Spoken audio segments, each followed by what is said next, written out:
Hi everyone, welcome to the Animal Reader. We're live from Worm in Rotterdam in the Netherlands. Today we have the founder of People for the Ethical Treatment of Animals, PETA, Ingrid Newkirk. We're going to talk to her about the past 40 years because PETA started in 1980 and they celebrated their 40 years of existence. Welcome Ingrid. Thank you very much for having me.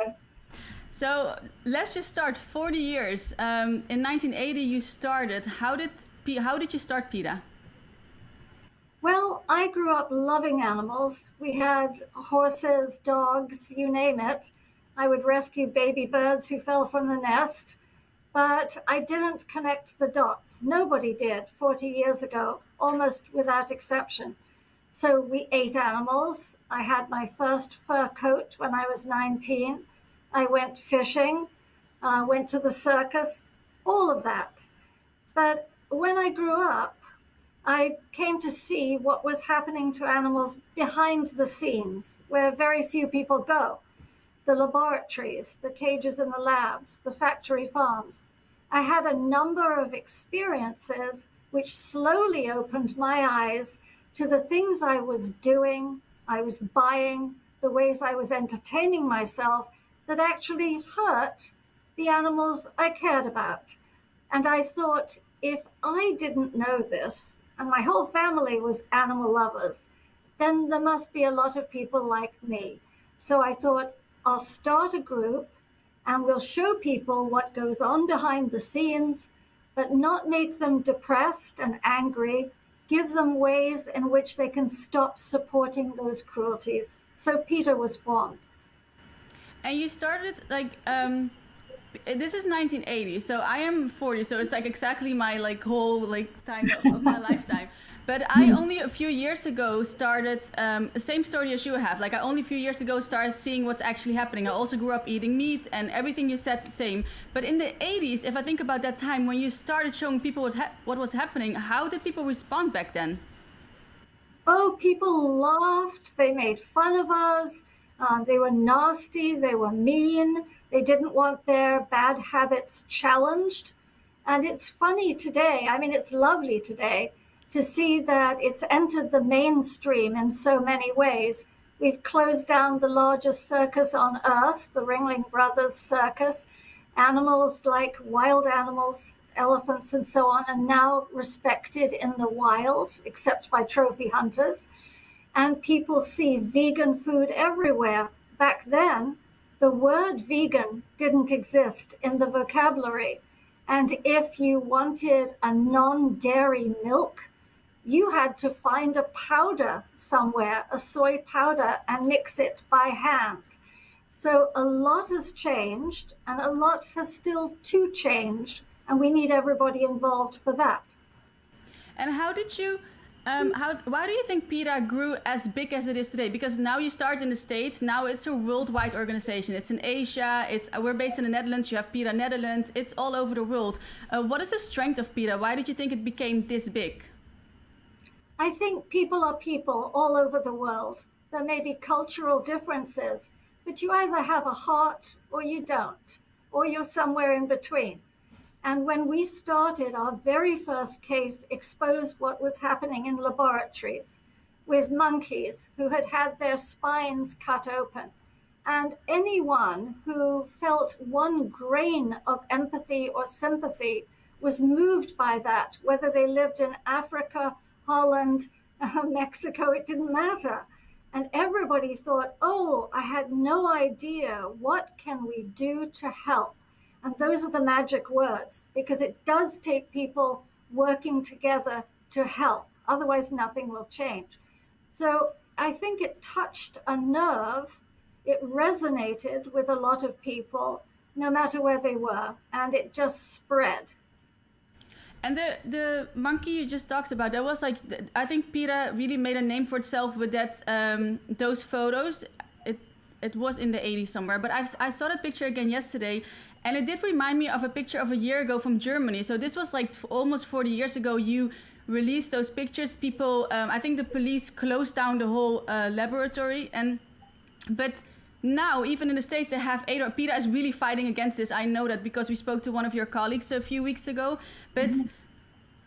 are there less laboratories now? Or is there a bigger fight to fight? Because those pictures were like almost 40 years ago, and now last year in Germany they made the same pictures, the same with the spine, the same stretch out the monkeys. Is there? Why is that still happening today, you think? I think it's easy to understand. For example, everybody wanted fur in 1980. Young women thought that was a sign of success to have a fur coat. You could see what was happening and you could stop buying it. And now we have designers know they can't sell it. So retailers can't sell it. Food, you eat 3 times a day, maybe more, and you go to the shops and you can choose. But with experimentation, it's hidden away. It's all closed off. There's a lot of money involved.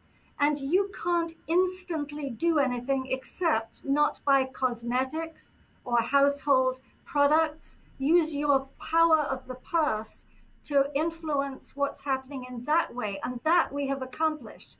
But we see still, even though we've knocked out a lot of experiments, absolutely meaningless, cruel, heartless rubbish going on in laboratories. And in Holland, we have presented the government with the research modernization deal, which is a roadmap that shows exactly the worst experiments that have no application to human health whatsoever. They are curiosity driven, and other experiments that by now, in the 21st century, can easily be replaced by organs on a chip, human DNA. It's even human DNA on the internet, high-speed computers programmed with human information, epidemiological studies, you name it. So it's up to these governments to show some strength, and the taxpayers, the citizens of each country, need to lean heavily on their politicians and on their universities and say, stop funding this. Yeah, I think that's, we had Dr. Jared Bailey on the show, I think 4 or 5 weeks ago, and it's already like proven, there's so much research that it's not necessary to do these experiments on animals. But like you said, there's a lot of money involved and people need to pressure governments because it is in 2020, there is no reason to do this anymore. You have organoids, you have everything you just said is available, and people should put, a government should put their funding in those ways of testing drugs and vaccines. It's also said because with monkeys, for COVID-19, a lot of monkeys were used for that. Even though we went to human trials, they still used a lot of monkeys. Well, the fact that we went to human trials and skipped the mice test, the rat test, the beagle test, then the monkey test, we skipped them all to get a vaccine on the market shows you can do it if you want to. And what happens is things that would help human beings are being delayed because they're being run through other species. And that doesn't necessarily show us anything. 95% of drugs that test safe on animals fail in human beings. That alone should, whether you care about animals or not, it's time to modernize. This research modernization deal sets out a clear path for people to move away from things that are holding human health back and absolutely torturing animals. Pain, fear, a lifetime in a cage. It has to stop. Yeah, definitely. And I think it's I think like the beginning is there. I want to believe that it's there. Yes. Last weekend you celebrated a huge, your 40 years. It was a huge event with big stars like Mariah Carey. And how do you yourself look back at the past 40 years? Like, what were your most memorable moments? There must be a lot, but looking back yourself and reminiscing in the past 40 years, what comes to mind first? I mostly don't reminisce because I look forward to all the work that still has to be done and trying to inspire people to do their part, to get involved, to make this a force to be reckoned with, to keep the progress going. But I think one of the most important things, perhaps, that people will remember is that when we started, every car company in the world was still using animals, pigs and baboons, in car crash tests. And it took a lot. We got cars donated to us from activists that we smashed up outside auto shows when the car companies wouldn't meet with us, wouldn't listen to us, wouldn't talk to our scientists. And eventually they all changed. So when you see the car crash test mannequins on television, the robots crashing into walls, that's because we stopped animals from being used. That's one thing. The other thing I think, if I could mention too, is the youth that has sprung up now wondering why did you ever do the things you did to animals that they don't want to do? They don't want clothing that makes them look like cave people. They want new modern materials that don't come from stealing it off the animals' backs and even killing the animals for it. From wool to leather to mohair to cashmere to all the feathers even. They don't want it. And that makes me feel very good about the future. And it's good to look at those positive things, of course. I am going to ask you also this question. Like in 40 years, we've spoken to a lot of animal rights activists who've been in the game between brackets for like a long time, and because there's so many people now on the world, a lot more animals are being, in numbers, not in percentages but in numbers, a lot more animals are being hurt right now. What are the if you look at progress, as PETA you've done a lot, but if you look at the world, like with animals being hurt, is it a positive feeling if you look at the world now, or are there things that you think like, whoa, this should have ended a long time ago? We've been fighting for this for 40 years. It should have been gone. I can see massive progress. There's no question. But the human population is growing and it's out of control already. I mean, we've got a pandemic, but in some cities in the US, if you go out onto the street now, you would never know it. There are people eating out, there are people gathering, there's traffic, it's hard to get anywhere. And this is during a pandemic. You see buildings going up that look more like beehives than homes. And so, yes, and every human being takes a toll on the rest of the animal kingdom. There is almost no habitat left. Even the places where animals are still allowed to be wild, we've still got hunting, we've still got hiking and biking. They have no peace. So, yes, there's a lot to be said. And people, of course, who still eat meat, I do see progress coming. It's very slow. We still kill billions of animals badly, and we transport them in all weather to their deaths, and we raise them as if they were things with no feelings, and we take them from their families. But all that is said, we have in vitro meat, which the nexus of that began in Holland with Professor Van Eelen. And we have all these taste-alikes like Beyond Burger, soy chicken. We have now vegan shrimp, vegan fish, vegan egg replacer, vegan cheeses, vegan milks. So, I mean, the marketplace has changed enormously, and you hear the figures. The population, unfortunately, is increasing. That means the number of meat eaters is increasing, but also the number of vegans is increasing. So you do the best you can do. Yeah, exactly. And you mentioned something that I think is becoming a huge problem now in 2020, wildlife and humans. Like, we are so many people, so you see more and more stories of, I think in Sri Lanka you have this, in India you have this, elephants and humans fighting, and we're basically, the sad thing is that we're taking more and more of wildlife land, and whenever they're a problem, we just kill them, which I think is going to become it is already a serious problem, but it will become worse because it's sad to say this maybe, but like, I think that humans, as we are growing, we should at one point just stop and give animals a chance also. Yeah, no question. We are very much overcrowding the world. We've taken over the world. Industrialization, overpopulation, mechanization, it's all a problem for animals. Animals almost have no place left in the world. And so the worst word to me is conservation, because conservation, which sounds so good, actually means managing populations of animals so that you can exploit them in the future. We hear about, sustainable agriculture. We don't want to sustain animal-based agriculture. That sustains cruelty. We hear about sustainable clothing. We don't want sustainable cruelty. Conservation, we don't want to conserve a bad habit. We want to give space and peace and respect and leave the few animals that are left in the wild alone. And that means banning trophy hunting, restricting some areas so they become wildlife sanctuaries, and stopping intensively farming animals for clothing and food and in experimentation. And what are the, you look at the future, you already said, what are the things PETA is going to focus on the coming 40 years?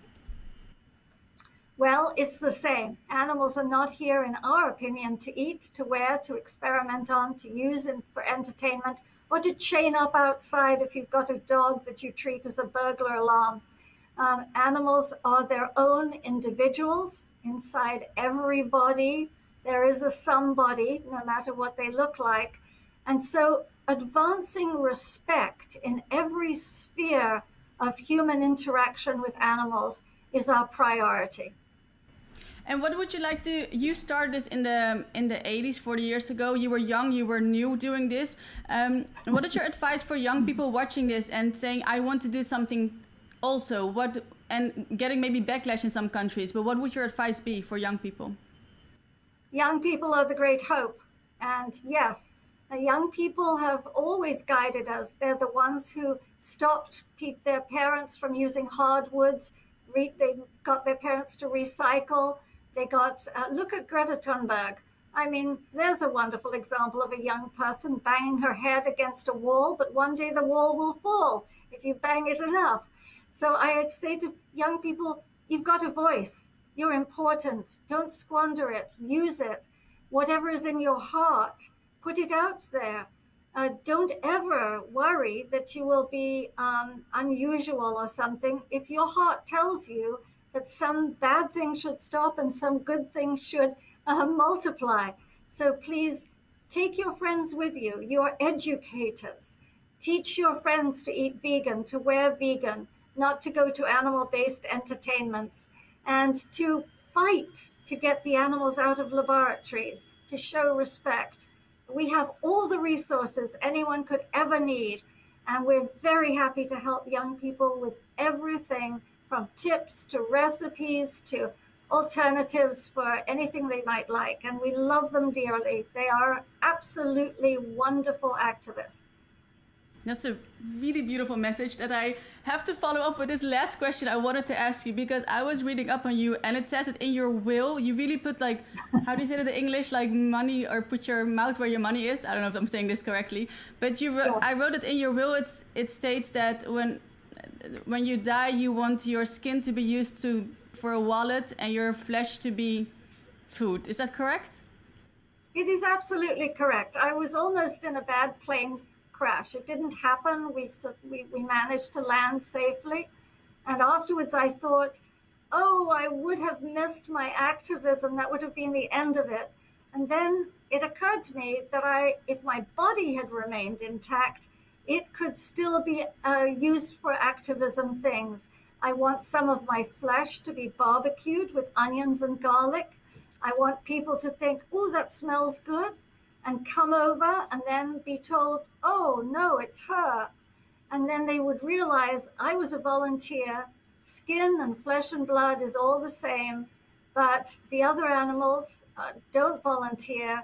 So get away from fresh foods. And my arm has a tattoo of a lizard on it, and I am going to have that made into a little purse. It'll be a lizard skin purse when I die. And again, it's the only volunteer. It's not an animal whose life was taken. And many other things in my will. It was great fun to write, but it will perpetuate activism when I'm gone. It's you continue afterwards, like you're still doing it. I want to thank you for this interview, and I also want to thank you for creating PETA. The Animal Reader, we're like a startup organization. We started this year, and your organization, the people, everybody I every time approach from PETA has been so kind to me. You've shared my interviews when it was really small, and you've built a great, not only what you do for animals, but as far as people also, the people that work for PETA all over the world have always been extremely kind. So you built something great, I think. Thank you very, very much, and good luck to you. I'm so delighted you have this program. Thank you everyone for watching. Follow us on YouTube, on Instagram, on Twitter, and go to theanimalreader.com to get daily animal news.